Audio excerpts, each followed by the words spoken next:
Very good morning to all of you. कैसे हैं आप सभी? आशा करता हूं कि मस्त होंगे, ज़बरदस्त होंगे। मैं डॉक्टर अमर एक बार पुनः आपका हार्दिक स्वागत करता हूं इस online platform magnet mind institute पर। जैसा कि आप सभी जानते हैं कि हम लोग मॉलिकुलर बेसिस ऑफ इनहेरिटेंस या मॉलिक्यूलर बायोलॉजी जो चैप्टर है उसे डिस्कस कर रहे थे, और आज मैं आपके सामने लेकर आया हूं इसी चैप्टर का लेक्चर नंबर 8। बेसिकली बेटा हम इस चैप्टर के इस लेक्चर के अंदर मैकेनिज्म ऑफ डीएनए रेप्लिकेशन को डिस्कस करेंगे। किसको डिस्कस करेंगे बेटा? Mechanism of DNA replication. Mechanism of DNA replication. Mechanism of DNA replication को डिस्कस करेंगे। डीएनए प्रतिलिपिकरण की क्रियाविधि। किसको डिस्कस करेंगे बेटा? डीएनए प्रतिलिपिकरण की क्रियाविधि। डीएनए प्रतिलिपिकरण की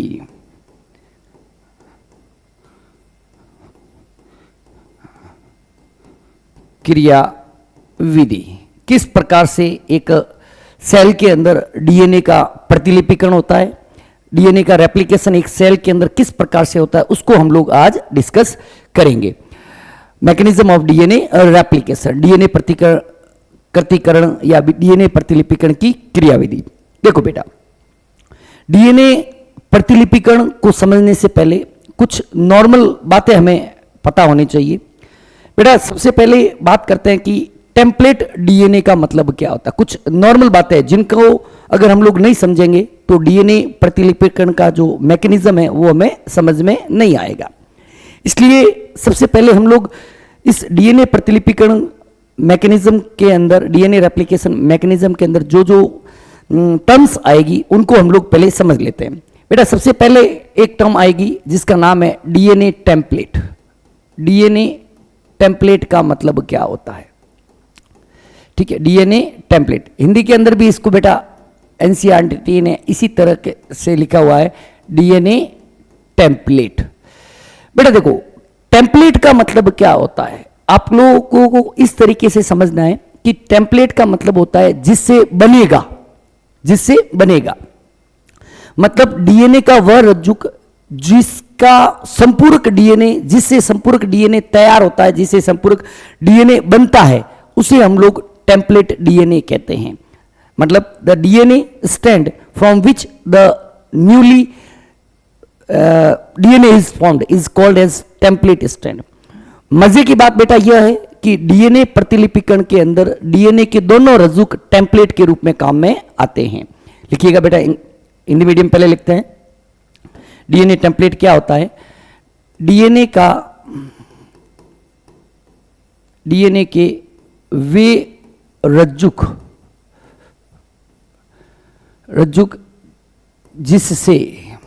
जिससे डीएनए प्रतिलिपिकरण के दौरान, डीएनए प्रतिलिपिकरण के दौरान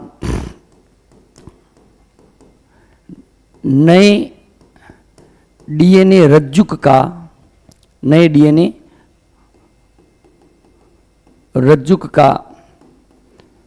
निर्माण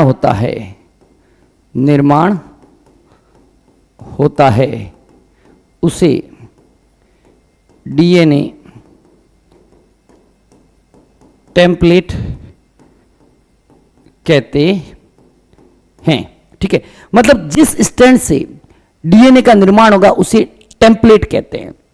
अब देखना बेटा, मजे की बात क्या है कि डीएनए प्रतिलिपिकरण प्रक्रिया के अंदर डीएनए के दोनों रज्जुक टेम्पलेट के रूप में काम में आते हैं। लिखिएगा, डीएनए प्रतिलिपिकरण प्रक्रिया में, DNA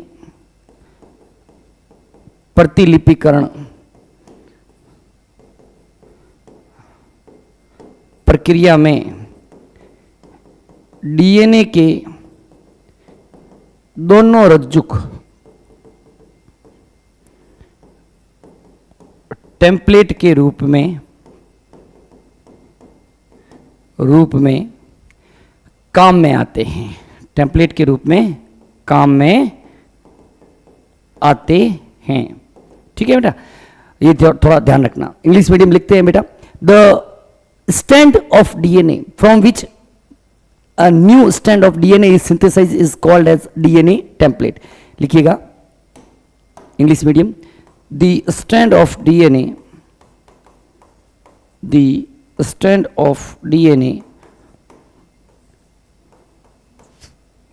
from which, just take a minute.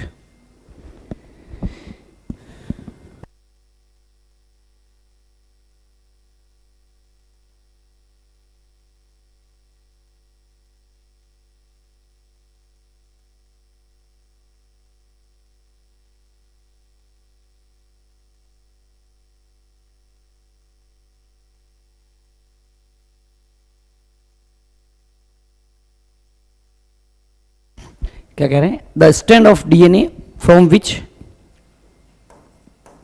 Which new DNA is formed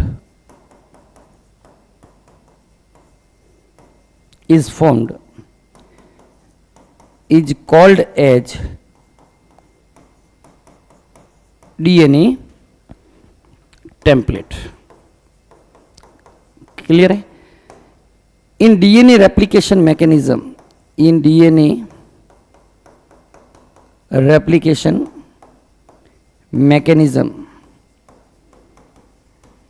both the strand of DNA acts as DNA के दोनों स्ट्रैंड जो होते हैं वो टेम्पलेट के रूप में काम में आते हैं. अब देखो बेटा, डीएनए रेप्लिकेशन का सबसे पहला स्टेप क्या होता है? ध्यान से देखिएगा बेटा. देखना, डीएनए रेप्लिकेशन के अंदर सबसे पहला स्टैंड होता है डीएनए का खुलना. बेटा, जब तक जो डबल स्टैंडर्ड डीएनए है वह सिंगल स्टैंडर्ड डीएनए के अंदर नहीं कन्वर्ट होगा, तब तक डीएनए का रेप्लिकेशन शुरू नहीं होगा. हम सभी जानते हैं डीएनए का प्रतिलिपिकरण संश्लेषण अवस्था के दौरान होता है. तो बेटा देखो, सबसे पहला काम क्या होता है? देखिएगा ध्यान से, इधर देखना. मैं कह रहा हूं ये एक अपना डीएनए है, ठीक है. एक एक स्टेप को हम लोग ध्यान से देखेंगे. ये है 5' इसको हम लोग बोलते थे 3', और ये है 3' और ये है 5'. देखो बेटा, पहला एंजाइम जो यहां पर काम में आता है, एंजाइम्स के बारे में हम लोग बात करेंगे तो पूरा मैकेनिज्म हमें अच्छे तरीके से समझ में आ जाएगा, और उसके बाद हम लोग स्लाइड्स को देख लेंगे. पहला एंजाइम यहां पे जो काम में आता है उसको बोलते हैं बेटा डीएनए हेलिकेज. क्या बोलते हैं बेटा? DNA helicase. हिंदी में भी इसको डीएनए हेलिकेज कहा जाता है. डीएनए हेलिकेज क्या होता है देखना बेटा. डीएनए हेलिकेज एंजाइम जो है यह क्या करेगा? डीएनए हेलिकेज जो एंजाइम है यह डीएनए के दो रज्जुकों के बीच में हाइड्रोजन बंध को तोड़कर और उन हाइड्रोजन बंधों को तोड़कर सिंगल स्टैंडर्ड डीएनए का निर्माण करेगा. यह बेटा क्या करेगा? हेलिकेज एंजाइम यहां पर काम करता है. हेलिकेज क्या करेगा? यहां पर काम करेगा. यह हेलिकेज क्या करेगा? यहां पर मैं कह रहा हूं काम करेगा डीएनए हेलिकेज. ये बेटा डीएनए हेलिकेज क्या करेगा? जो डबल स्टैंडर्ड डीएनए है, डबल स्टैंडर्ड डीएनए को कन्वर्ट कर देगा एसएस डीएनए या सिंगल स्टैंडर्ड डीएनए के अंदर. कैसे करेगा? Break hydrogen bond. ठीक है, मतलब ये एक डीएनए रज्जु इस तरीके से था, नीचे से शुरू हुआ यहां पर, और यहां पर उसने क्या किया? हाइड्रोजन बॉन्ड को तोड़ा. हाइड्रोजन बॉन्ड को तोड़ता रहा तो इस तरीके से ये डीएनए जो है वह खुलता रहता है. ध्यान से देखना बेटा, मेरे कोनियों की तरफ यहां पर हेलिकेज काम करता है और हेलिकेज यहां पर काम करेगा तो इस तरीके से जो डीएनए है हाइड्रोजन बंधों को तोड़कर डीएनए को खुलता रहेगा. इसकी वजह से एक यहां पर फॉक के लाइक फॉक के लाइक स्ट्रक्चर बनती है. The structure is called as replication fork. इस पूरी स्ट्रक्चर को हम लोग क्या बोलेंगे बेटा? रेप्लिकेशन फॉक बोलेंगे. क्या बोलेंगे? रेप्लिकेशन फॉक कहते हैं. क्लियर है? कोई दिक्कत नहीं है. पहला एंजाइम क्या है? DNA helicase. मैंने क्या कहा? डीएनए रेप्लिकेशन के लिए, डीएनए के प्रतिलिपिकरण के लिए, डीएनए के प्रतिलिपिकरण के लिए हमेशा आपको एक सिंगल स्ट्रैंड डीएनए की जरूरत पड़ती है और इस सिंगल स्ट्रैंडेड डीएनए का निर्माण डीएनए हेलिकेज एंजाइम की सहायता से किया जाता है। डीएनए हेलिकेज एंजाइम क्या करेगा? यह एंजाइम द्विरज्जुक डीएनए में उपस्थित हाइड्रोजन बंधों को तोड़कर उसे सिंगल स्ट्रैंडेड डीएनए में कन्वर्ट करता है। क्या है देखना बेटा, यह enzyme English medium Hindi medium पहले लिखते हैं और इंग्लिश मीडियम उसके बाद लिखते हैं। यह एंजाइम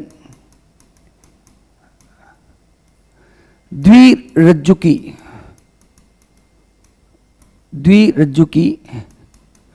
डीएनए में उपस्थित हाइड्रोजन बंधों को तोड़कर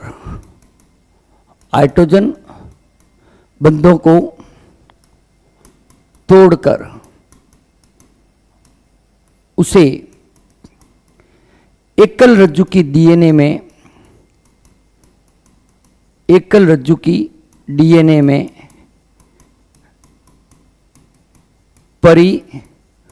परिवर्तित करता है। ठीक है बेटा, एक चीज और ध्यान रखना, डीएनए प्रतिलिपिकरण हमारे जो सिलेबस के अंदर है, चाहे डीएनए प्रतिलिपिकरण की बात करो, चाहे अनुलेखन की बात करो या अनुवादन की बात करो, हमारे सिलेबस के अंदर जो एनसीईआरटी ने एक्सप्लेन कर रखा है वह प्रोकैरियोट्स के अंदर एक्सप्लेन कर रखा है। यूकैरियोट्स थोड़ा सा कॉम्प्लिकेटेड होता है, इसको यहां पर 12th लेवल के ऊपर या 11th-12th लेवल के ऊपर पढ़ना समझना थोड़ा मुश्किल रहता है, इसलिए प्रोकैरियोट का हमारे एक्सप्लेन कर रखा है, उसे ही हम लोग पढ़ेंगे। क्या किया? हेलिकेज ने द्विरज्जुकी डीएनए में उपस्थित हाइड्रोजन बंधों को तोड़कर उसे एकल रज्जुकी डीएनए में परिवर्तित करता है, जिसके परिणाम स्वरूप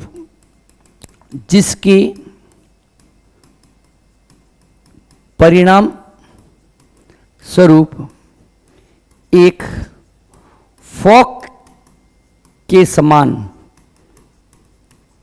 समान संरचना का निर्माण होता है।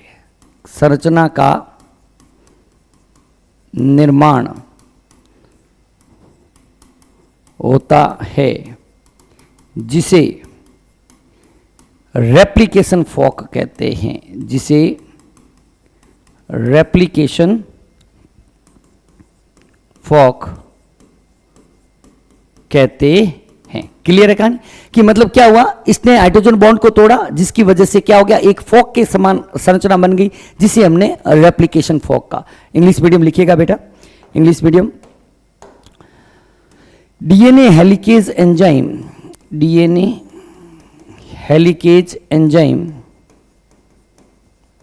Enzymes converts double standard DNA into single stranded DNA by breaking hydrogen bonds. ठीक है, हाइड्रोजन बॉन्ड जो नाइट्रोजन सार्कों के बीच में प्रेजेंट होते हैं, due to which fork like structure is formed, which is called as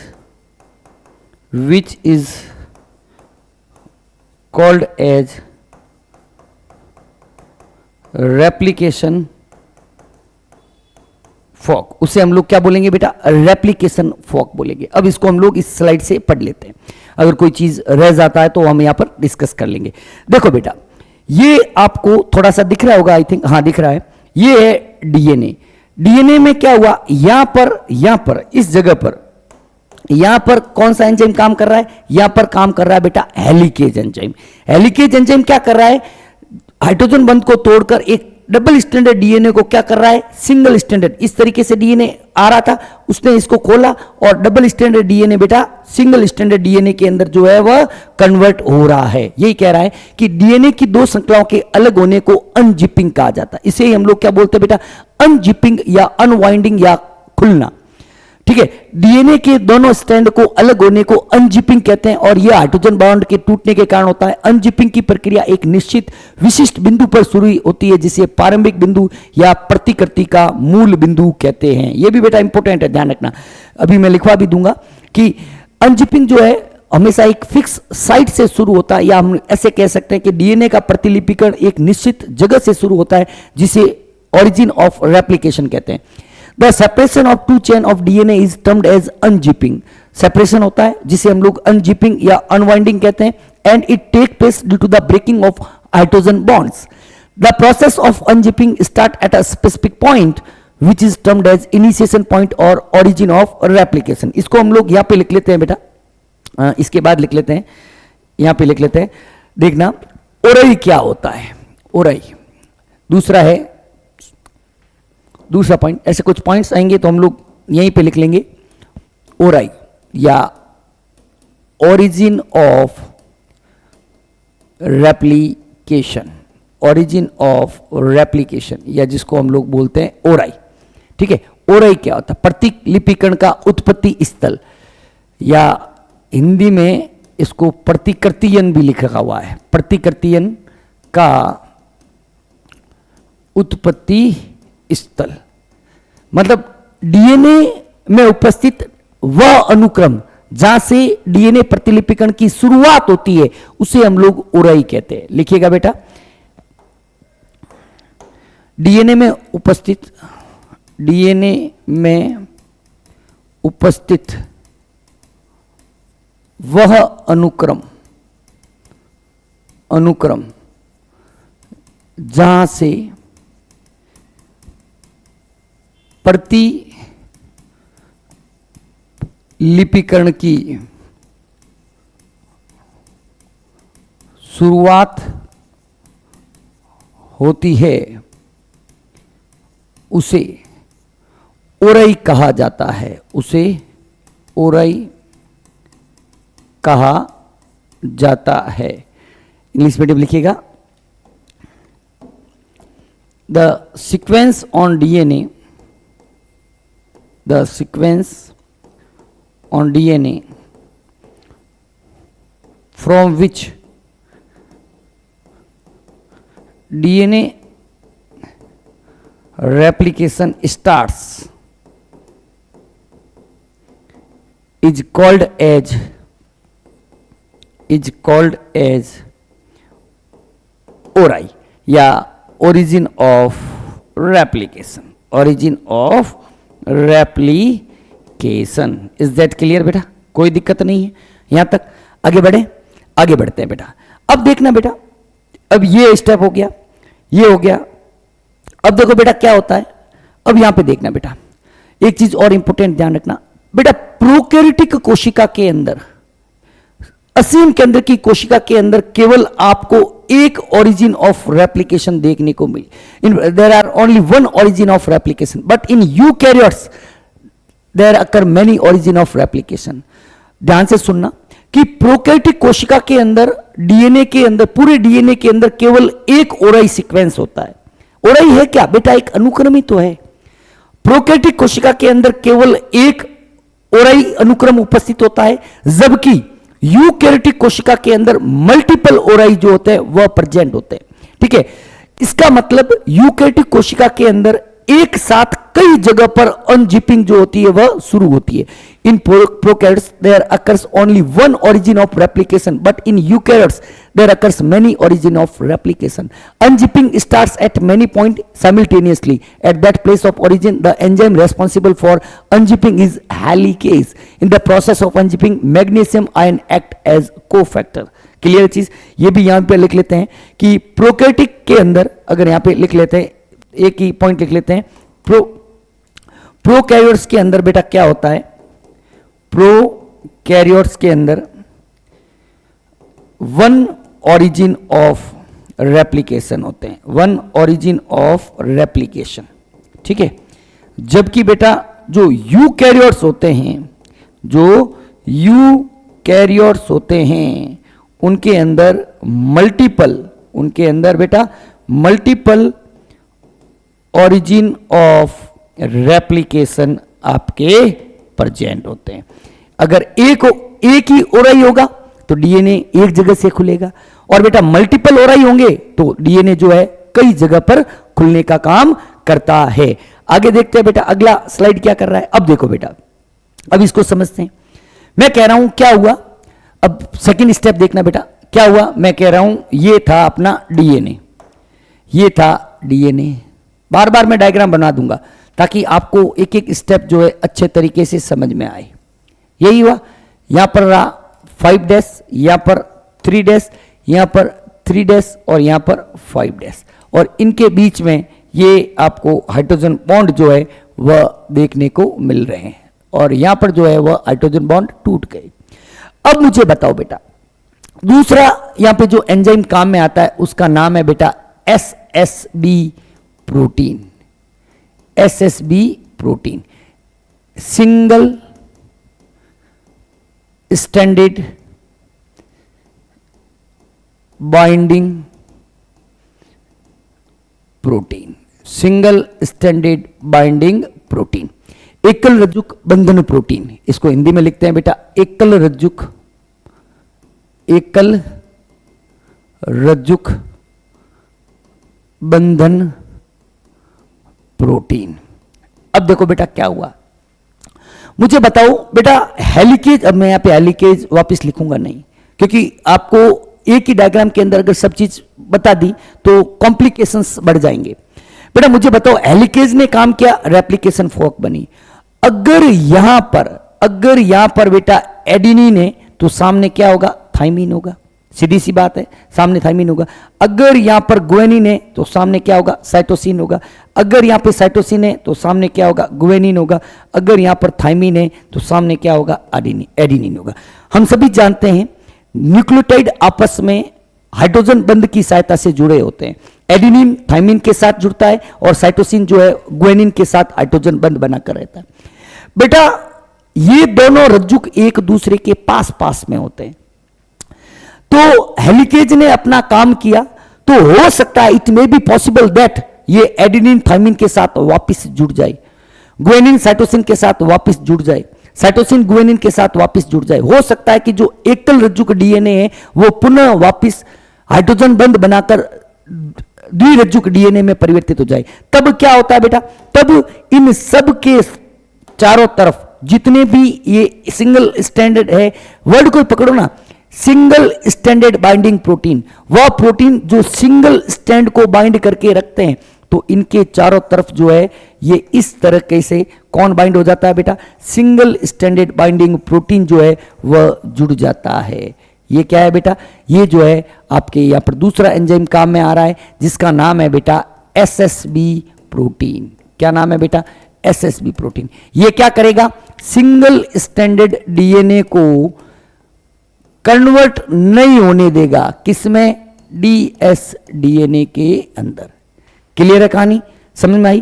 क्या हुआ कि डीएनए हेलिकेज एंजाइम की क्रिया के कारण जो सिंगल स्टैंड डीएनए बनते हैं वह पुनः डबल स्टैंडर्ड डीएनए में परिवर्तित न हो जाए, इसके लिए सिंगल स्टैंडर्ड डीएनए पर एसएसबी प्रोटीन जुड़ जाते हैं और डीएनए को द्विरज्जुक अवस्था में बदलने से रोकते हैं। लिखिएगा, लिखिएगा, डीएनए हेलिकेज एंजाइम की क्रिया के कारण, डीएनए हेलिकेज एंजाइम की क्रिया के कारण एसएसडीएनए का निर्माण होता है। एसएसडीएनए का निर्माण होता है, ठीक। वह पुनः डीएसडीएनए में परिवर्तित ना हो जाए,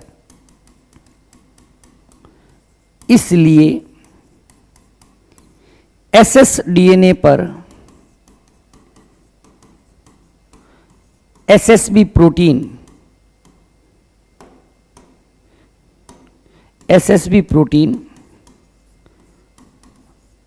जुड़ जाते हैं और उसे ds DNA में परिवर्तित होने से रोकते हैं, परिवर्तित होने से रोकते हैं। क्लियर है कहानी? देखो बेटा इंग्लिश मीडियम लिखते हैं, due to helicase enzyme, helicase enzyme dsDNA is converted into ssDNA which may bind again to form dsDNA. For prevent it, the SSB protein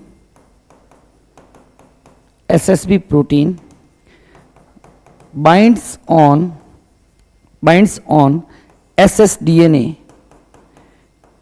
and blocks its conversion into dsDNA। ठीक है ना बेटा? मतलब इसका बिल्कुल मैं इंग्लिश नहीं लिख रहा हूं, आपको लैंग्वेज समझ में आनी चाहिए, ऐसी लैंग्वेज लिख रहा हूं। ठीक है, अब इसको हम लोग इससे पढ़ लेते हैं। SSB protein prevent the formation of hydrogen bond, SSB protein है उसके ऊपर जुड़ गए। अब देखो बेटा, अब यहां पर तीसरा एंजाइम काम में करता है। एक मिनट, ये हो गया, इसको हटाते हैं, इसके बाद जोड़ते हैं। अब देखो बेटा क्या हुआ, अब यहां पर क्या हुआ, देखना क्या हुआ। तीसरा एंजाइम यहां पर हम लोग काम में ले रहे हैं जिसका नाम होता है बेटा टोपो आइसोमरेज। क्या है बेटा? टोपो आइसोमरेज। टोपो आइसोमरेज क्या नाम है? टोपो आइसोमरेज। देखो बेटा क्या हुआ कि ये था अपना एक रज्जुक 5 से 3 और ये है दूसरा रज्जुक 3 से 5। यहां पर बीच में क्या पड़े? हाइड्रोजन बॉन्ड पड़े। हेलिकेज ने काम किया, फॉक बना दी हाइड्रोजन बॉन्ड को तोड़कर, एसएसबी इसके ऊपर जुड़ गया। एक साथ सभी नहीं करेंगे, नहीं तो बेटा बिल्कुल कॉम्प्लिकेशंस बढ़ जाएगा, आपको डायग्राम समझ में ही नहीं आएगा। एक एक स्लाइड को आप सीक्वेंस में देखना, बहुत शानदार वाले नोट्स तैयार होंगे। अब देखो बेटा, सपोज एक रस्सी है और वह रस्सी आपस में गुथी हुई है, कोइल थ्रेड है। अगर मैं एक जगह से उस थ्रेड कोई कोइलिंग को अनकोइलिंग करता हूं, रस्सी को खोलता हूं, तो बेटा जहां से खुल रही है उसके जस्ट विपरीत सिरे के ऊपर आपको क्या देखने को मिलेगी? सुपर कॉइलिंग देखने को मिलेगी, ऐंठन देखने को मिलेगी, मतलब एक हाईली कॉइलिंग हो जाएगी। मैं एक डीएनए को इस तरीके से यहां पर खोल रहा हूं तो पीछे की तरफ, इधर की तरफ क्या हो जाएगी? सुपर कॉइलिंग हो जाएगी। तो उस सुपर कॉइलिंग को यहां पर जो है, due to the helicase enzyme the super coiling occurs at the other, मतलब दूसरे स्टैंड के ऊपर आपको क्या सुपर कॉइलिंग देखने को मिलेगी। इस सुपर कॉइलिंग को दूर करने का काम कौन करता है बेटा? टोपो आइसोमरेज करता है। मतलब टोपो आइसोमरेज एंजाइम कहां काम करेगा बेटा? टोपो आइसोमरेज यहां पर काम करेगा, टोपो आइसोमरेज।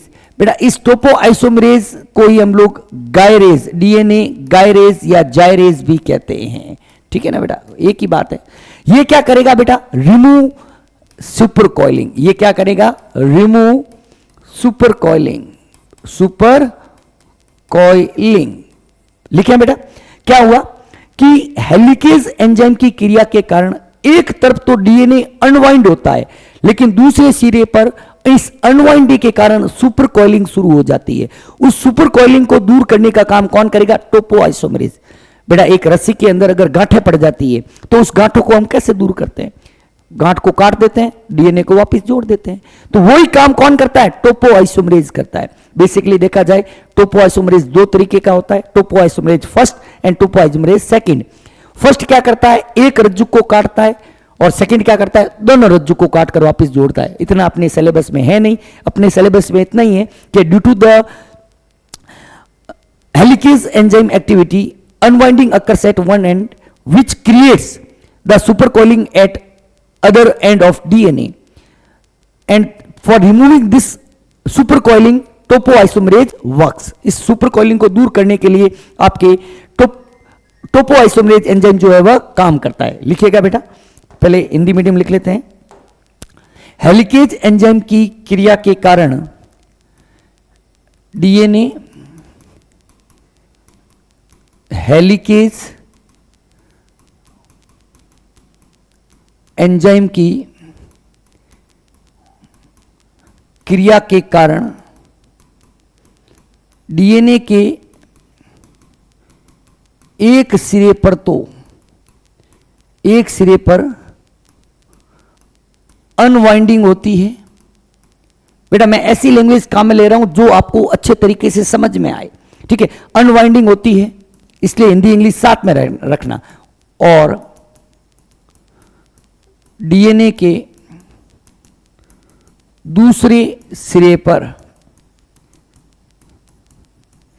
एटन भी वर्ड लिख लेता हूं, सुपरकॉइलिंग भी लिख लेता हूं, ताकि आपका कॉन्सेप्ट जो है वह क्लियर हो जाए। माइंड के अंदर पूरी स्टोरी बननी चाहिए। वर्ड हमें कहीं लिखने नहीं है, हमें कंपटीशन के हिसाब से जो है उनको सर्किल करना है, और बोर्ड में इतने खतरनाक क्वेश्चन आएंगे नहीं, ठीक है। एंटन या सुपरकॉइलिंग, एक डीएनए के दूसरे पर एंटन या सुपरकॉइलिंग हो जाती है।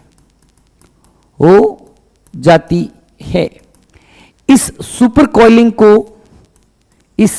सुपर कॉइलिंग या एटम को दूर करने का कार्य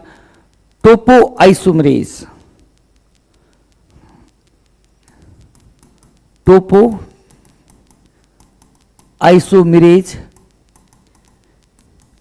या डीएनए गायरेज एंजाइम द्वारा किया जाता है।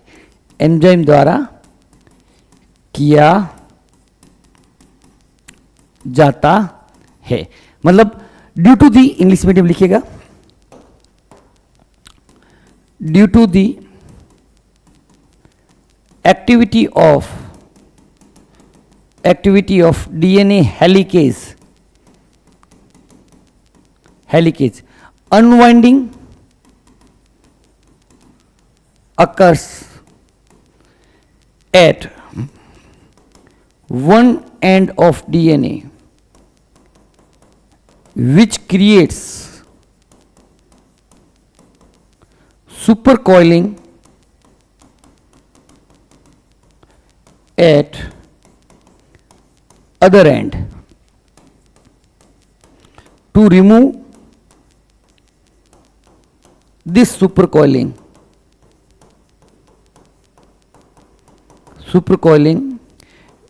डीएनए गायरेज या जायरेज और topoisomerase works. Is that clear? कोई दिक्कत नहीं, यही कह रहा है बेटा, देखना। Topoisomerase in prokaryotes also called as DNA gyrase releases the tension arises due to the supercoiling। जो टेंशन दूसरे सिरे पर उत्पन्न हुई, देखो यहां से डीएनए खुला, पीछे की तरफ गांठें बन गई, यहां से डीएनए खुल रहा है तो पीछे की तरफ गांठें हो गई। इस गांठों को दूर करने का काम कौन करता है बेटा? डीएनए गायरेज या टोपोआइसोमेरेज एंजाइम करता है। अब देखो बेटा, समझ में आ रहा है ना, शानदार वाला। अब देखो बेटा, अब यहां पर मेन एंजाइम काम में आता है। अब देखो बेटा क्या हुआ, यहां पर क्या हुआ, मेन एंजाइम काम में आता है, चौथा एंजाइम जिसको बोलते हैं डीएनए पॉलीमरेज। जिसको क्या बोलते हैं बेटा? फोर्थ एंजाइम जो है मेन एंजाइम होता है, जिसको बोलते हैं डीएनए पॉलीमरेज या डीएनए पॉलीमरेज, ठीक है, डीएनए पॉलीमरेज, ठीक है। अब देखो बेटा क्या हुआ, हमारे पास क्या आया,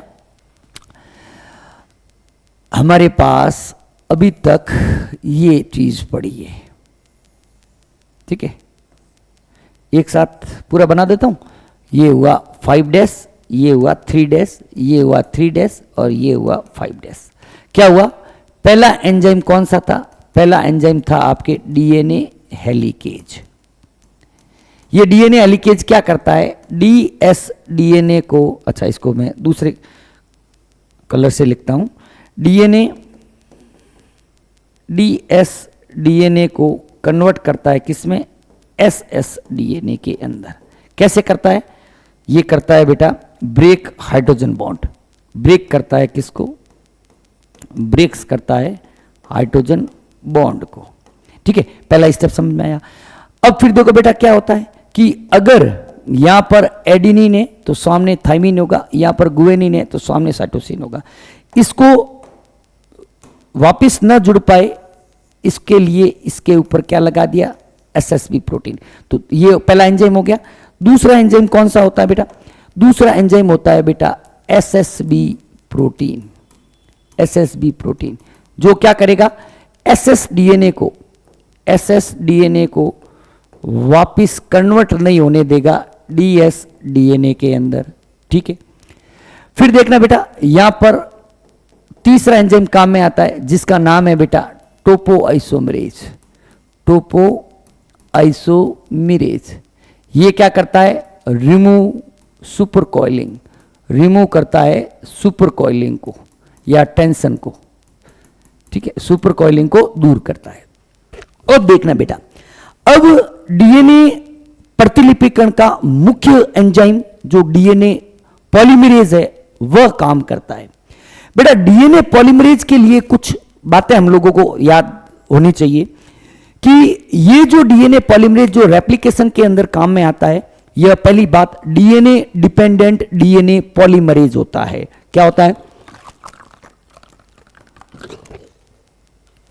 it is DNA dependent DNA polymerase, मतलब डीएनए रज्जुक से डीएनए का निर्माण करता है। क्या है बेटा? देखिएगा, लिखिएगा, यह एंजाइम, लिखिएगा, यह एंजाइम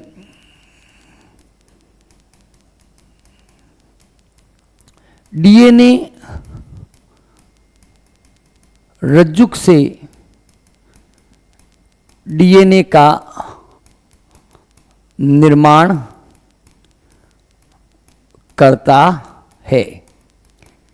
दिस अर्थात यह डीएनए पर निर्भर डीएनए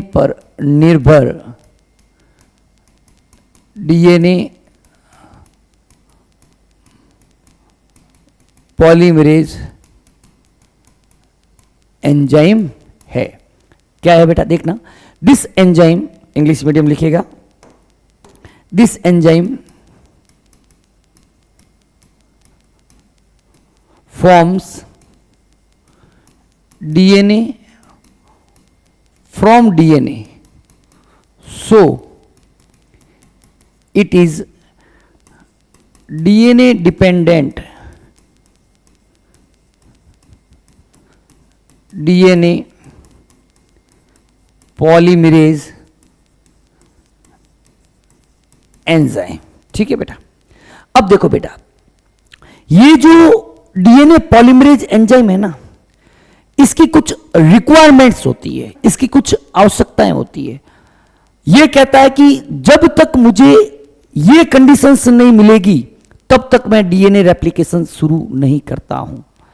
मतलब डीएनए पॉलीमरेज एंजाइम की कुछ रिक्वायरमेंट्स है। रिक्वायरमेंट्स ऑफ डीएनए पॉलीमरेज क्या है? देखना बेटा, requirements of DNA polymerase, requirements of DNA polymerase, इस डीएनए पॉलीमरेज एंजाइम की कुछ रिक्वायरमेंट्स है। पहली रिक्वायरमेंट क्या है? इसको हमेशा सिंगल स्टैंडर्ड डीएनए चाहिए एज टेम्पलेट। पहली रिक्वायरमेंट क्या है? Required SS DNA as template, इसको चाहिए एसएस डीएनए टेम्पलेट के रूप में। तो हेलिकेज कहता कि भाई मैंने आपका काम कर दिया, मैंने आपको एसएस डीएनए दे दिया, अब काम शुरू कर। तो मतलब डीएनए, ये डीएनए पॉलीमरेज एंजाइम की ये रिक्वायरमेंट फुलफिल कौन करता है? Fulfil bye DNA helicase. Clear है कहानी? समझ में आ रही है ना बेटा? कहानी के रूप में बिल्कुल प्रोसेस समझा दूंगा। डीएनए पॉलीमरेज क्या कहता है कि भाई मुझे दो चीज चाहिए। पहली चीज क्या चाहिए कि मुझे चाहिए एसएस डीएनए। तो हेलिकेज कहता है भाई मैंने आपकी रिक्वायरमेट पूरी कर ली, लेकिन ये कहता नहीं, मुझे एसएस डीएनए के साथ एक और चीज चाहिए। क्या चाहिए भाई बोल? तो मुझे चाहिए कि 3' या free 3' OH group, free 3' OH group. ठीक है, मतलब एक मुक्त अवस्था के अंदर OH ग्रुप चाहिए, मुक्त OH 3' OH ग्रुप। लिख इतना इंग्लिश हिंदी मीडियम वालों को भी समझ में आता है कि हमें डीएनए पॉलीमरेज कहता है कि मुझे एक 3' OH ग्रुप चाहिए। तब बेटा समस्या हो जाती है कि भाई 3' OH ग्रुप कौन लाएगा? तब it requirement is fulfil bye, this requirement is fulfil bye एक अनदर एंजाइम यहां पर काम में आता है, फुलफिल बाय आरएनए प्राइमेज। कौन फुलफिल करता है बेटा? आरएनए प्राइमेज एक एंजाइम होता है, वह फुलफिल करता है। देखिएगा बेटा क्या होता है कि यहां पर पांचवा एंजाइम जो काम में आया उसका नाम है बेटा आरएनए प्राइमेज। क्या काम में आया? RNA primase. क्या बोलेंगे उसको? आरएनए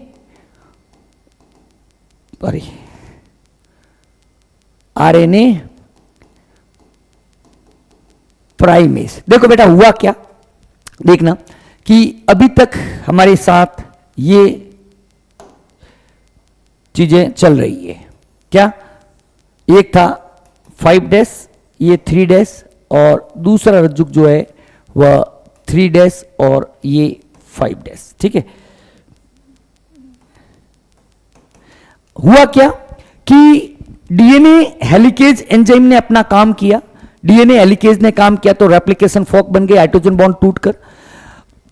एसएसबी प्रोटीन ने अपना काम किया, वापस एसएस डीएनए को डबल स्टैंडर्ड डीएनए में कन्वर्ट होने से रोका। सुपर कॉइलिंग को दूर करने का काम कौन करता है? सुपर कॉइलिंग को दूर करने का काम आपके टोपो आइसोमरेज या गायरेज करता है। ठीक है, यहां पर हाइड्रोजन बॉन्ड तो होते ही है, यहां पर हाइड्रोजन बॉन्ड पड़े ही है। ठीक है, खुलता रहता है, वापिस वो बड़ी बात हो जाएगी, कॉम्प्लिकेशन ज्यादा मैं नहीं करना चाहता। 11th और 12th लेवल के बच्चे अच्छे तरीके समझ जाए, इतना ही हम लोग करेंगे। अब देखना बेटा आरएनए प्राइमेज क्या कहता है? यह एक प्राइमर प्रोवाइड करता है। क्या प्रोवाइड करता है बेटा? प्राइमर। आप कहोगे सर प्राइमर का मतलब क्या होता है? बेटा देखो, आप लोगों ने देखा होगा या सुना होगा कि जब घरों के अंदर पेंट किए जाते हैं तो पेंट से पहले प्राइमर लगाते हैं। जैसे लोहे का अगर कोई आर्टिकल है तो उसके ऊपर हम लोग रेड ऑक्साइड लगाते हैं, आपने सुना होगा कॉमन भाषा के अंदर। तो रेड ऑक्साइड क्या है? प्राइमर, जिसके ऊपर काम शुरू होता है। प्राइमर मतलब एक दीवार के ऊपर वह चीज या वह कलर जिसके ऊपर दूसरा कलर चढ़ेगा। मतलब प्राइमर क्या है, ये तो आप लोग देसी भाषा में या एक लोकल भाषा में समझे। अब बायोलॉजिकली प्राइमर का मतलब क्या होता है? Primer are short oligonucleotide sequence.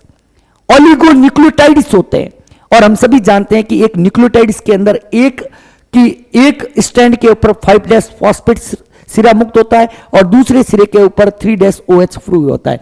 तो इससे किसकी रिक्वायरमेंट पूरी हो जाएगी? इससे रिक्वायरमेंट पूरी हो जाएगी आपके किसकी? डीएनए पॉलीमरेज एंजाइम की। बेटा प्राइमर जो होते हैं ये प्राइमर दोनों स्टैंड के ऊपर, क्योंकि हम सभी जानते हैं कि डीएनए रेप्लिकेशन के अंदर डीएनए के दोनों रज्जुक टेम्पलेट के रूप में काम में आते हैं। आरएनए पॉलीमरेज क्या करता है कि आरएनए पॉलीमरेज एंजाइम एक प्राइमर यहां लगा देता है। मैं प्राइमर को थोड़ा सा इस तरीके से बनाऊंगा ताकि आपको समझ में आए। ये प्राइमर बन गया यहां पर, ठीक है, ये प्राइमर लग गया। प्राइमर का ये हो गया 5' सिरा और ये हो गया 3' सिरा। दूसरे रज्जुक पर जो है वह प्राइमर इस प्रकार से लगता है। दूसरे रज्जुक पर जो है वह प्राइमर यहां पर लग गया। ये 5' सिरा और ये 3' सिरा। मतलब क्या है बेटा? आरएनए पॉलीमरेज एंजाइम की रिक्वायरमेंट को पूरी करने के लिए आपके आरएनए प्राइमेज एंजाइम प्राइमर उपलब्ध करवाता है। लिखिएगा क्या है, यह एंजाइम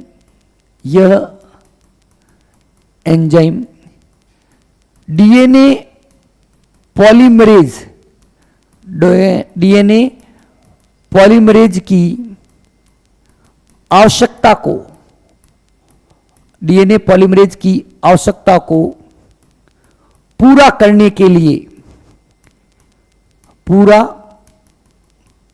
लिए प्राइमर उपलब्ध करवाता है। पूरा करने के लिए क्या उपलब्ध करवाता है बेटा? प्राइमर उपलब्ध करवाता है। ठीक है, ध्यान से देखना। To fulfil the requirement of DNA polymerase enzyme, RNA primase provide primer. RNA primer होते हैं टू फुलफिल दी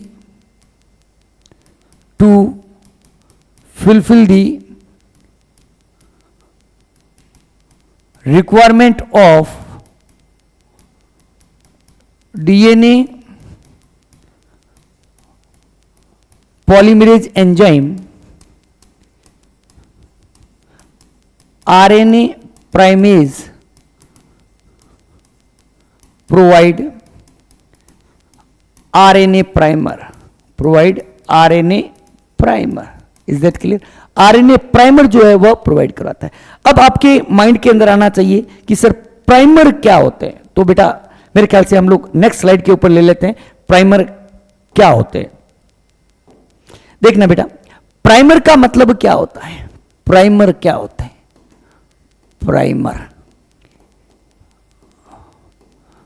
प्राइमर लघु ओलिगोन्यूक्लियोटाइड श्रृंखलाएं होती है जिसके एक सिरे पर 5' फॉस्फेट सिरा व दूसरे सिरे पर 3' OH सिरा मुक्त अवस्था में पाया जाता है। लिखिएगा, प्राइमर लघु oligonucleotide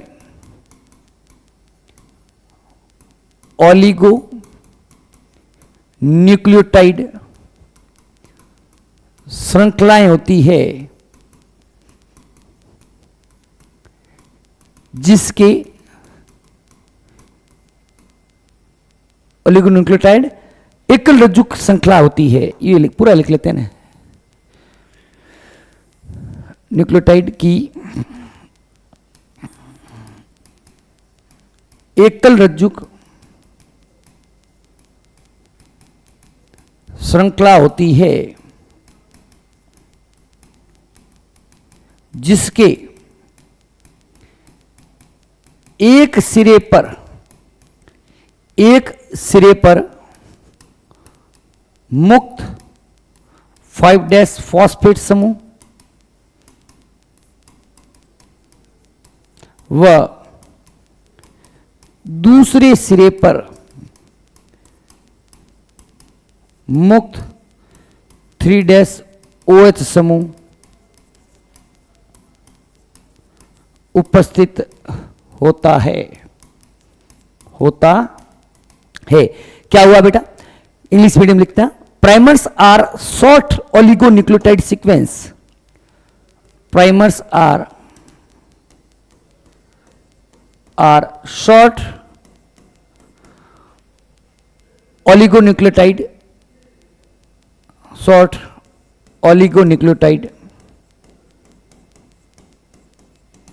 single standard chains. DNA नहीं होता, आरएनए होता है बेटा, ध्यान रखना। डीएनए तो कोई नहीं लिखा ना, ठीक है। सिंगल स्टैंडर्ड चेन्स, अच्छा ये थोड़ा आपको SS right, single standard chain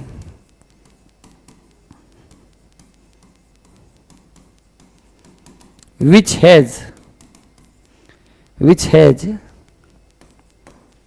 5' phosphate group, 5' free phosphate group, 5' free phosphate group at one end and 3' OH group, ये भी फ्री होता है, and free 3' OH group at other end, at other end। ठीक है बेटा, इसका मतलब डीएनए पॉलीमरेज एंजाइम की, इसका मतलब क्या हुआ बेटा, डीएनए पॉलीमरेज एंजाइम की दोनों रिक्वायरमेंट जो होती है वो फुलफिल हो जाती है। भाई डीएनए पॉलीमरेज एंजाइम ने क्या चीज मांगी थी, दो चीज मांगी थी। एक मांगा था एसएस डीएनए, और एसएस डीएनए किसने प्रोवाइड किया, SS DNA DNA helicase enzyme ने प्रोवाइड किया। दूसरा मांगा था उसने 3' ग्रुप मुक्त अवस्था के अंदर, उसको प्रोवाइड करने का काम कौन करता है, आरएनए प्राइमेज एंजाइम करता है। आरएनए प्राइमेज क्या करेगा, प्राइमर प्रोवाइड करता है। ठीक है बेटा, अब इसको यहां से पढ़ लेते हैं। देखो ये रहा, क्या हुआ, to start the synthesis of new chain special type of RNA is required. To start the synthesis of new chain specific type of RNA is required which is termed as RNA primer. The formation of RNA primer is catalyzed by the enzyme RNA polymerase या RNA primase. Synthesis of RNA primer take place in 5' to 3' direction. ठीक है, ये हमने कर लिया। RNA polymerase enzyme क्या करता है, RNA primer प्रोवाइड करता है। ठीक है, ये हो गया, ये हो गया, ये हो गया। अच्छा यहाँ पे लिख लेते हैं कि ये क्या है, ये बेटा देखना, ये हम लोग लिख लेते हैं। बहुत शानदार वाले नोट्स बने हैं आपके, बहुत ही शानदार वाले। इसको क्या बोलते हैं बेटा, रियली मैं कह रहा हूं, frankly speaking, that is the one of the best notes of DNA replication, really frankly speaking, कि ये DNA replication के one of the best notes है। मैं यूं नहीं कहूंगा, घमंड की बात नहीं है बेटा, जो रियली में अच्छा होता है उससे अच्छा कहना चाहिए। ठीक है ना, ठीक है ना। इसको क्या बोलते हैं, प्राइमर। ये भी क्या है बेटा, प्राइमर है। अब देखो बेटा अगला स्टेप क्या होता है, अगला देखना आगे क्या हो रहा है। अच्छा,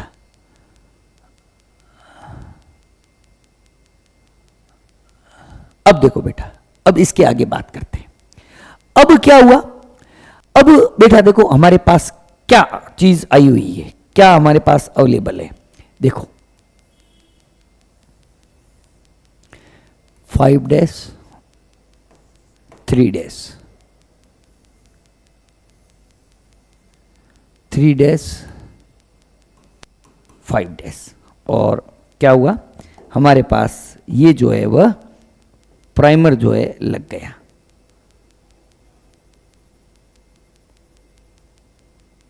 ठीक है, 5' इसको 1 मिनट, ये प्राइमर का 5', ये प्राइमर का 3', एक प्राइमर यहां लगता है।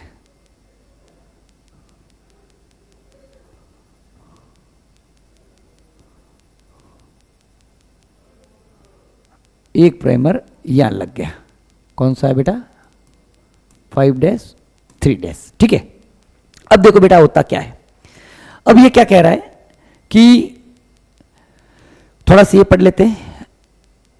देखो बेटा हम सभी जानते हैं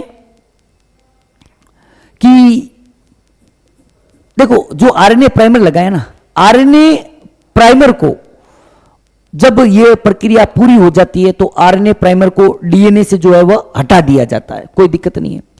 अब मुझे बताओ बेटा, जब हमें डीएनए का प्रतिलिपिकरण करना है या अगर हम लोग कहें नए डीएनए का निर्माण करना है, तो बेटा नए डीएनए के निर्माण के लिए न्यूक्लियोटाइड भी तो चाहिएंगे, जिन्हें हम लोग डीएनटीपीज कहते हैं। क्या बोलते हैं बेटा, डीएनटीपीज, डीऑक्सीराइबो न्यूक्लियोटाइड ट्राइफॉस्फेट्स, डीएनटीपी।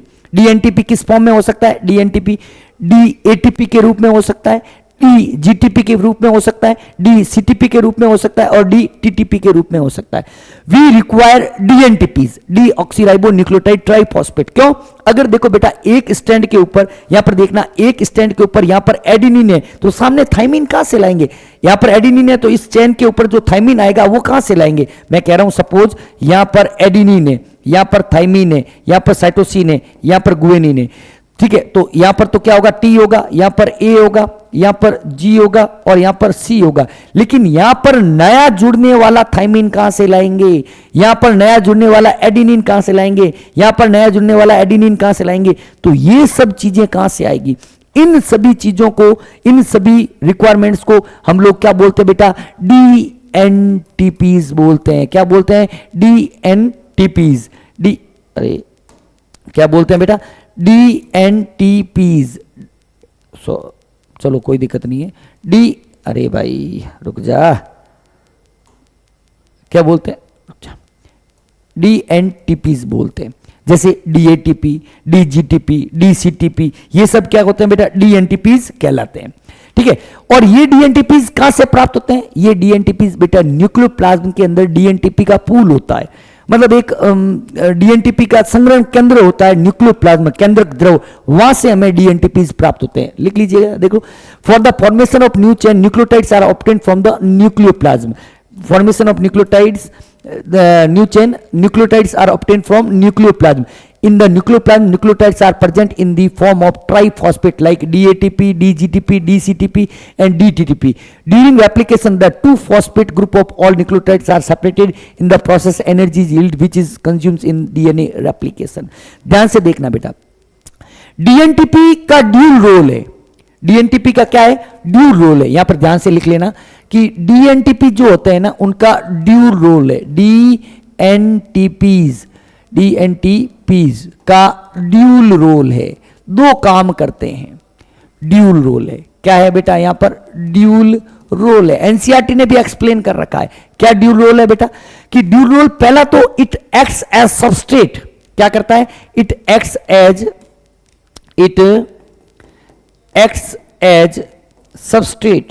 सबस्ट्रेट के रूप में काम करता है, and also provide energy for replication. Energy भी प्रोवाइड करता है, क्योंकि जब इसमें से टर्मिनल फॉस्फेट हटता है तो एनर्जी जो है वह रिलीज होती है। जब इसमें से DNTP से टर्मिनल फॉस्फेट दो हटेंगे तो ये क्या प्रोवाइड करेंगे बेटा, दे प्रोवाइड यील्ड एनर्जी, क्या एनर्जी को यील्ड करेंगे। इस डायग्राम को हम लोग अभी देखते हैं। ठीक है, फिर देखो बेटा, अब देखो बेटा, अब देखना, एक मिनट बेटा,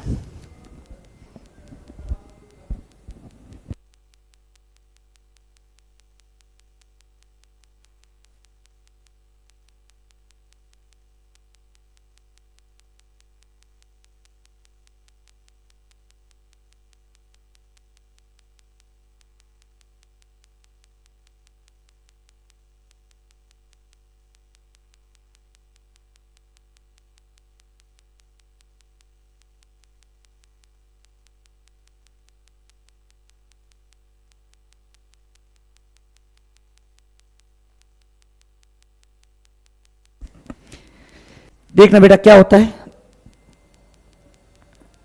क्या हुआ कि ड्यूल फंक्शन है, मैंने कहा ना, DNTPs का ड्यूल फंक्शन होता है, डीऑक्सीराइबो न्यूक्लियोसाइड ट्राइफॉस्फेट का ड्यूल फंक्शन है, इट एक्ट्स एज सबस्ट्रेट के रूप में काम में आता है, and also provide energy for polymerisation reaction. Energetically replication is a very expensive process. अगर ऊर्जात्मक रूप से बात करें तो डीएनए प्रतिलिपिकरण एक बहुत ही महंगी प्रक्रिया है। Deoxyribonucleoside triphosphate serves dual purpose in addition to acting as substrate, they also provide energy for polymerization. ठीक है, ये हमने पढ़ लिया। अब देखो बेटा होता क्या है, अब यहां पर आ जाओ, एक मिनट, इसको हटाना है, नई स्लाइड नहीं लेनी थी, इसी के ऊपर हम लोग इसको सेट करेंगे। एक आ गया यहां पर। अब देखो बेटा क्या होता है, हमने कहा डीएनए पॉलीमरेज को दो रिक्वायरमेंट होती है। एक उसको चाहिए क्या, एक चाहिए उसको 3' ग्रुप और दूसरा उसको चाहिए सिंगल स्ट्रैंड डीएनए। तो सिंगल स्टैंडर्ड डीएनए जो है वह हेलिकेज एंजाइम ने प्रोवाइड कर दिया, रज्जुक जो है ये प्राइमर जो है वो आरएनए प्राइमेज एंजाइम या आरएनए पॉलीमरेज एंजाइम ने दे दिया। जैसे ही दोनों रिक्वायरमेंट पूरी होती है, डीएनए पॉलीमरेज एंजाइम जो है इस प्राइमेज के आगे या जो प्राइमर के आगे जो है वह नया डीएनए बनाना शुरू कर देता है। जी है यहां पर सी जोड़ देगा, सी है जी जोड़ देगा, टी है ए जोड़ देगा, ए है टी जोड़ देगा। इस तरीके से जो है यहां पर एंजाइम कौन काम करता है, यहां पर एंजाइम काम करता है डीएनए पॉलीमरेज। डीएनए पॉलीमरेज क्या करेगा, डीएनटीपीज को काम में लेगा और 3' सिरे पर नए एंजाइम जो है वह जोड़ता रहता है। क्या हो रहा है बेटा, देखना ध्यान से देखना कि जब डीएनए पॉलीमरेज एंजाइम की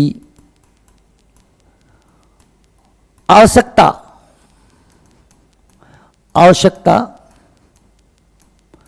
पूर्ण हो जाती है तो वह डीएनटीपी को डीएनटीपीज वह ऊर्जा को काम में लेकर सार पूरकता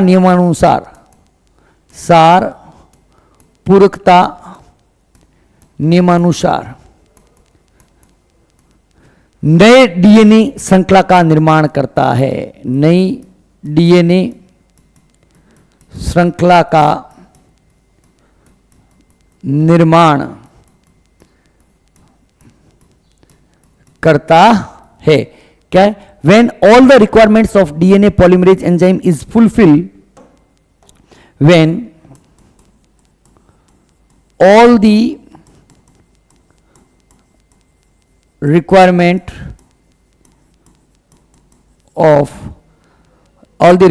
of DNA polymerase enzyme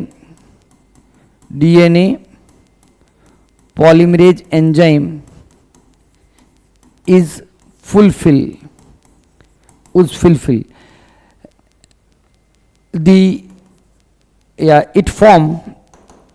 it form new DNA chain according to base pairing rule. Is that clear? अब यहां पर मजे की बात देखो, यहां पर बहुत ही इंटरेस्टिंग बात है। देखो बेटा, एक रज्जुक पर तो डीएनए के एक रज्जुक पर एक चीज यहां पे एक और लिखते हैं, नया जुड़ने वाला डीएनटीपी हमेशा 3-OH सिरे पर जुड़ता है, इसलिए डीएनए प्रतिलिपिकन की डायरेक्शन क्या होगी? 5- से 3- डायरेक्शन लिखिएगा। नया जुड़ने वाला डीएनए या नया जुड़ने वाला डीएनटीपी, नया जुड़ने वाला डीएनटीपी हमेशा 3-OH सिरे पर जुड़ता है,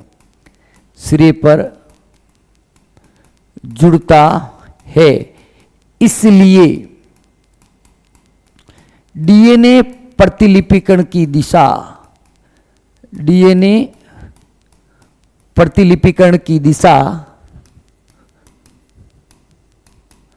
5- से 3- होती है। ठीक है, लिखिएगा English medium.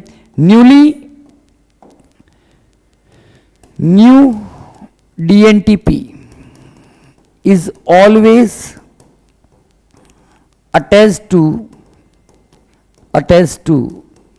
3-OH group. Hence the direction of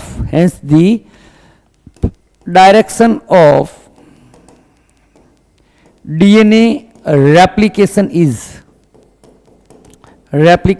is always 5- to 3- direction. Is that clear? कोई दिक्कत नहीं है। अब देखो बेटा, तो दूसरे रज्जुक पर क्या होता है बेटा? एक स्टैंड जहां पर डीएनए प्रतिलिपिकन क्या होता है, जहां पर डीएनए प्रतिलिपिकन एक साथ चलता है, कंटिन्यूअस होता है। यहां पर क्या हो रहा है? इस स्टैंड को हम लोग क्या बोलते हैं बेटा? लीडिंग स्ट्रैंड बोलते हैं। क्या बोलते हैं बेटा? Leading strand. सतत रज्जुक बोलते हैं, क्यों? क्योंकि यहां पर डीएनए की सिंथेसिस कैसी हो रही है? कंटिन्यूअस हो रही है। अब देखो बेटा, दूसरे रज्जुक की बात करते हैं। दूसरे रज्जुक पर क्या हुआ कि इसने यहां पर टी के सामने ए जोड़ दिया, ए के सामने टी जोड़ दिया, टी के सामने जी के सामने सी जोड़ दिया, सी के सामने जी जोड़ दिया। आगे तो डीएनए खत्म हो गया, आगे डीएनए है ही नहीं। आगे जब डीएनए नहीं है इधर इसको तो यहां पर हेलिकेज एंजाइम काम कर रहा है, और हेलिकेज एंजाइम काम कर रहा है, उसके पीछे पीछे डीएनए पॉलीमरेज एंजाइम काम कर रहा है।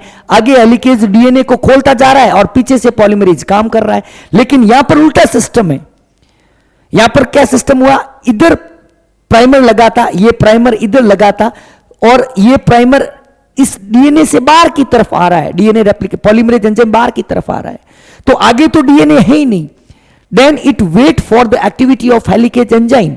जब हेलिकेज, इसको वेट करना पड़ेगा कि हेलिकेज एंजाइम अपना काम करे और वह एकल रज्जु को डीएनए प्रोवाइड करे, और जब यहां पर आता है तो यहां पर उसको डीएनए नहीं मिलता है, तब यह वेट करता है कि हेलिकेज काम करे, और यहां से डीएनए पॉलीमरेज वापस हटता है और पीछे जाकर जुड़ता है। इसलिए एक रज्जुक पर डीएनए की सिंथेसिस जो होती है वह डिसकंटिन्यूअस होती है। उसको इस रज्जुक को तो हमने क्या बोलते हैं, लीडिंग स्ट्रैंड, इसको बोलते हैं बेटा लेगिंग स्ट्रैंड। क्या बोलते हैं, लेगिंग स्ट्रैंड। क्या बोलते हैं, लेगिंग स्ट्रैंड। क्या वो बोलते हैं बेटा, लेगिंग स्ट्रैंड। लिख लेते हैं बेटा, देखना कि क्या हुआ कि दो रज्जुक होते हैं। यहां पर दो रज्जुकों के बारे में हमें पढ़ना है। कौन कौन सा, एक है बेटा लीडिंग स्ट्रैंड, एक पढ़ना है हमें लीडिंग स्ट्रैंड के बारे में, और एक पढ़ना है बेटा लेगिंग स्ट्रैंड के बारे में। लेगिंग स्ट्रैंड के बारे में कि डीएनए लीडिंग, बेटा देखो इसको मैं कैसे याद करता हूं, मैंने कैसे याद किया है, आप लोगों को भी मैं जो मैंने याद किया वो चीज आपके साथ शेयर करता हूं कि जो बच्चा कंटिन्यूअस पढ़ाई करेगा, जो बच्चा कंटिन्यूअस पढ़ाई करेगा वह लीड करेगा, मतलब कंटिन्यूअसली फाइनली लीड होती है, लीडिंग होती है। तो वही है, समझ में आ गया। डीएनए का वह रज्जुक जहां पर डीएनए की सिंथेसिस कंटिन्यूअस होता है, सतत होता है, उसे लीडिंग स्ट्रैंड कहते हैं। लिखिएगा, डीएनए का वह रज्जुक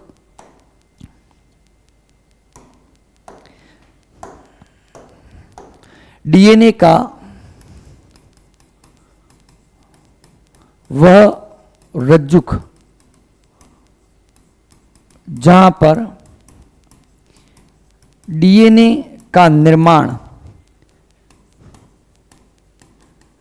सतत होता है, सतत होता है, उसे लीडिंग स्ट्रैंड कहते हैं, लीडिंग स्ट्रैंड कहते हैं। ठीक है, और यहां पर क्या होगा, लेगिंग स्ट्रैंड, डीएनए का वह रज्जुक, डीएनए का वह रज्जुक जहां पर डीएनए का निर्माण असतत होता है, असतत होता है। The strand of DNA on which DNA replication continuously occurs, the strand of DNA, English medium लिखिएगा, the strand of DNA, the strand of DNA on which DNA replication occurs, DNA replication occurs continuously is called as leading strand, is called as leading strand. The strand of DNA, the strand of DNA on which replication, DNA replication occurs discontinuously is called as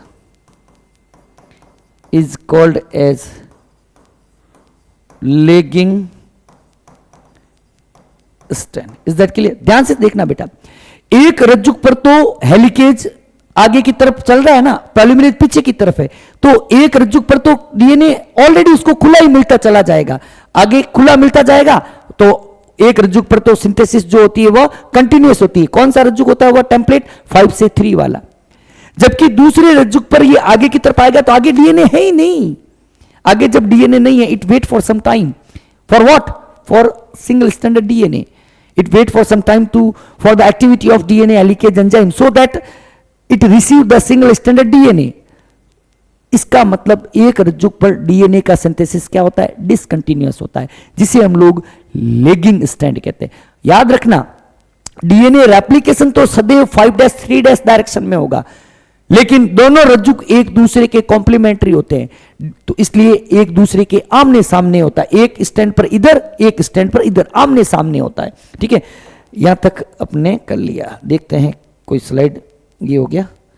ये देखो बेटा क्या हुआ. The formation new chain always take place in 5' to 3' direction. DNA का जो replication होता है वो हमेशा 5' से 3' डायरेक्शन में होता है. As a result of this one chain of DNA is continuously formed and it is termed as leading strand. The formation of second chain begin from the centre and not from the termination point so that the chain is discontinuous and is made. अब देखना बेटा, यहां पे इसको देखते हैं. अब यहां पर क्या हुआ, कहां गया, इसके कहां गया, यहां पर. अब देखना बेटा, यहां पर क्या हुआ कि डीएनए यहां पर एक फ्रेगमेंट्स के रूप में इकट्ठा बना है. क्या बना है, फ्रेगमेंट्स के रूप में. डीएनए जो है टुकड़ों के रूप में बनता है. उन टुकड़ों को हम लोग क्या बोलते हैं बेटा, ओकाजाकी फ्रेगमेंट्स कहते हैं. एक साइंटिस्ट थे ओकाजाकी, उन्होंने उसको सबसे पहले देखा था, इसलिए क्या बोलते हैं उसे, ओकाजाकी फ्रेगमेंट्स कहते हैं. क्या बोलते हैं बेटा, ओकाजाकी फ्रेगमेंट्स कहते हैं. इसको भी लिख लेते हैं यहां पर. इसके बाद में वो कहां लिखा यार, डीएनटीपी, अच्छा यहां लिख दिया क्या. इसको अपन इधर तो ले नहीं सकते, चलो कोई बात नहीं, इसके बाद लिख लेते हैं. लेगिंग स्टैंड पर, लेगिंग स्टैंड पर नए बनने वाला या नया बनने वाला डीएनए, नया बनने वाला डीएनए खंडों के रूप में बनता है. खंडों या टुकड़ों के रूप में बनता है, जिसे ओकाजाकी खंड कहते हैं. खंड कहते हैं. क्लियर है कहानी कि मतलब on lagging strand DNA is formed as a fragments which are called as Okazaki fragments. लिखिएगा English medium. On lagging strand, on lagging strand newly formed DNA on legging strand DNA is formed as short fragments which are called as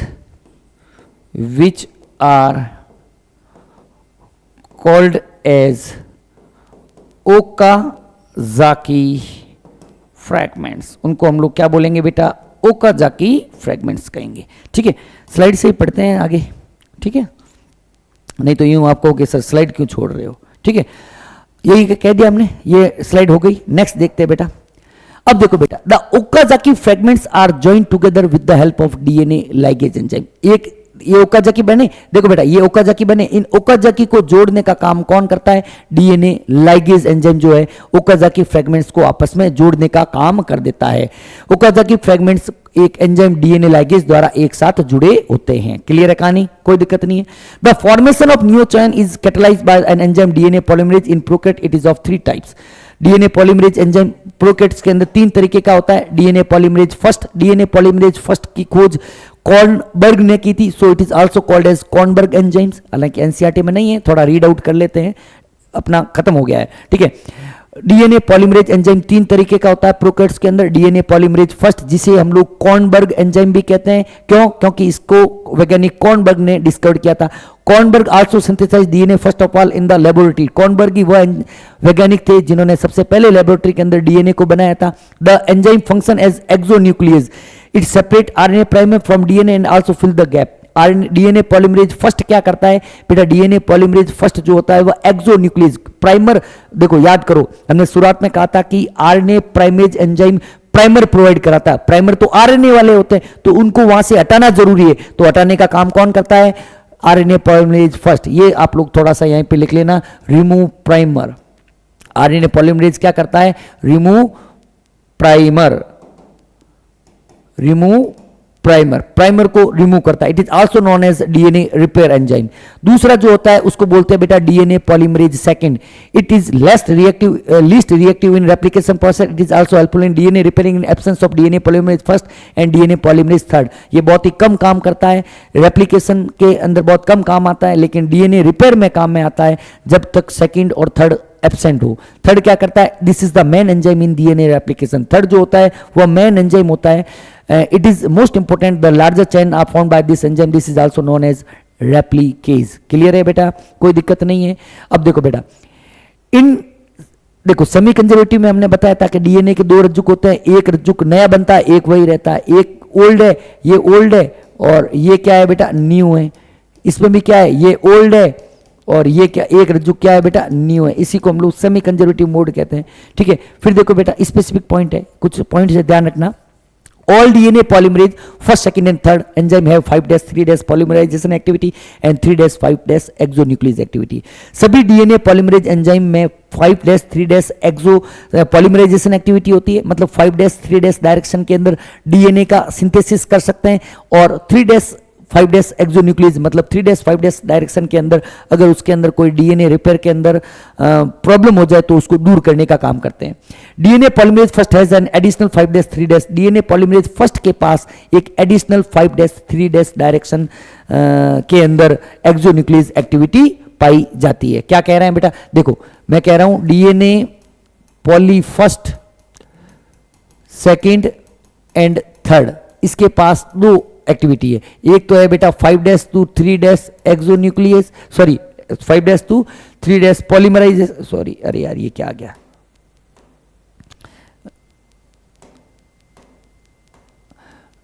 polymerisation activity, polymerisation. और दूसरा इसके अंदर क्या होता है बेटा? 3'5' exonuclease, exonuclease. जबकि बेटा अगर हम लोग बात करें डीएनए पॉलीमरेज फर्स्ट की, डीएनए पॉलीमरेज फर्स्ट की, तो इसके पास तीन है, 5'3' पॉलीमराइजेशन, दूसरी होती है इसके अंदर 3'5' एक्सोन्यूक्लियस, और तीसरी इसके अंदर 5'3' जो है एक्सोन्यूक्लियस भी इसके अंदर प्रेजेंट होती है। दोनों एक्सोन्यूक्लियस एक्टिविटी इसके अंदर होती है। ठीक है, नेक्स्ट देखना बेटा।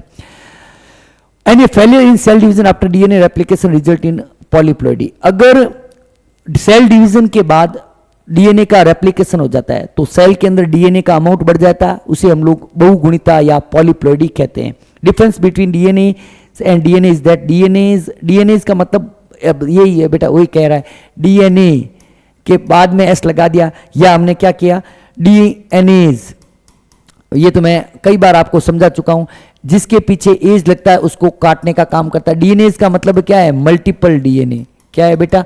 Multiple DNA. और डीएनएज का मतलब क्या है? डिग्रेड करने वाला एंजाइम। डिग्रेड एंजाइम है ये, क्या है बेटा? एक एंजाइम है विच डिग्रेड डीएनए, विच डिग्रेड डीएनए। क्लियर है? आगे देखते हैं बेटा।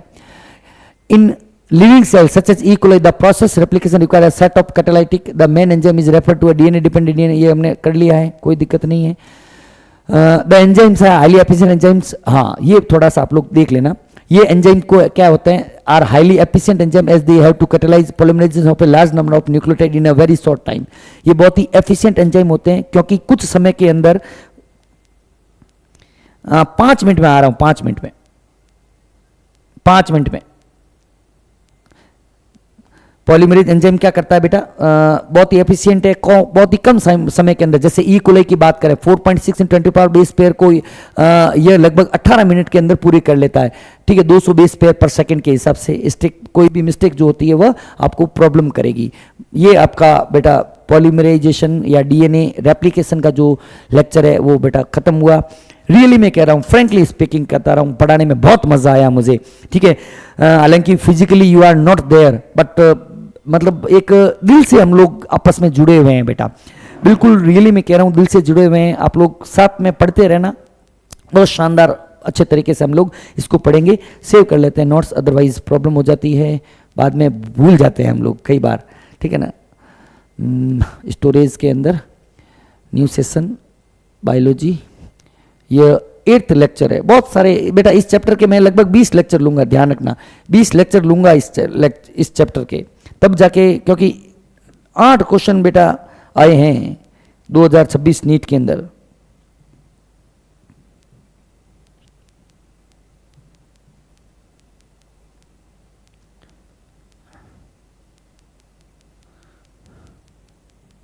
क्लियर है? मिलते हैं बेटा नेक्स्ट लेक्चर के अंदर। Thank you very much, have a nice day.